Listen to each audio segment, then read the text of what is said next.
Hey guys, welcome back to another Gaming Memories video. Here we are taking a look at a game called Robo Pit that was actually released for both the PlayStation and the Sega Saturn in Japan of 1996. So essentially what this game is, it is a fighting game, but it uses robots as the main characters in the game as a result of it compared to like normal fighting games. But it uses a different kind of style of fighting. Instead of moving back like from left to right, you actually have full 3D movement within inside like a square sized level or map. And you have freedom to move around and interact with different objects as you're actually playing through. So one cool aspect of this is the fact is that you can manipulate your robots' abilities. You can change out like body parts like arms and add like weapons or different types of features to give you an advantage in fights. The game itself now, even though it was released only in Japan, it was never seen outside of that region. It did get mixed reviews on the likes of game magazines at the time, primarily due to they said that the game was fairly simplistic on the one player mode, but they said where the game kind of did excel was definitely within the multiplayer if you were playing it with friends and stuff like that. But this was just one of those type of quirky games that I've noticed, like the where it was released in Japan. The Japanese definitely have a really good imagination for coming up with quirky ideas and just putting them into a video game. And this was definitely an example of that. There's a load of different types of these style of games out there, so I've yet to experience more of them, and I will be doing that more in the future. But I actually haven't played it. The controls can be a little bit fiddly, but when you get the hang of it, it's not too bad. Again, you can interact with the environments and you can move around. Depending on your abilities and what you choose can be the difference between whether you're actually going to win a fight or not. Again, as you can see here, you're hitting the enemies, but you take very little damage out of them, again probably due to the weapons and so forth, but yet they can take a lot of damage out of you. So I suppose that's just part and part of playing these type of games.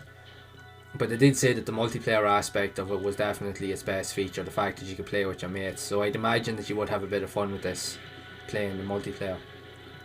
But it's not a bad title. It's not astounding in my opinion, but it's definitely a unique type of concept.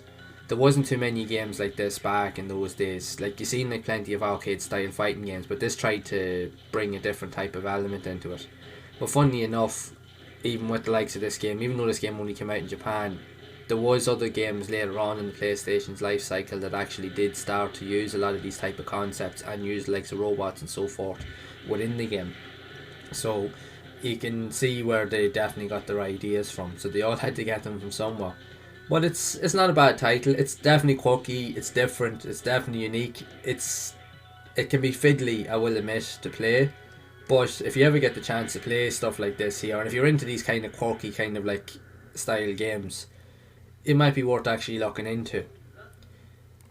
Again, there's always a game on the PlayStation that suits everybody's interest, whether you're into like action adventure, racing, sports, and even these quirkier style of games. There is something really there for everybody, and it is just a good way to explore these type of older games, because you can see the ideas that developers and people have actually had over the years and how they've managed to evolve over time with the evolution of games and technology.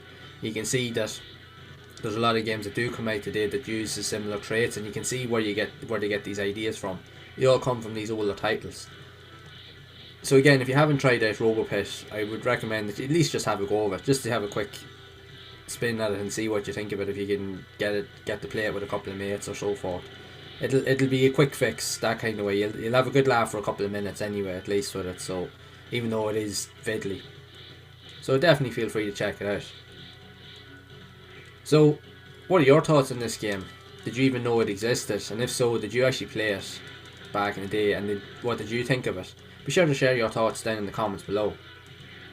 So if you have enjoyed this video, make sure to leave a like. Also be sure to subscribe to the channel and hit the bell icon to be updated whenever I release future content, and also make sure to share the video, as I am going to be exploring a lot more of these quirkier style classic games from the Japanese region and other regions on the PlayStation, and sharing my thoughts and experiences with everyone. So as always, make sure to keep playing those classic games and enjoying them, and keep those gaming memories alive.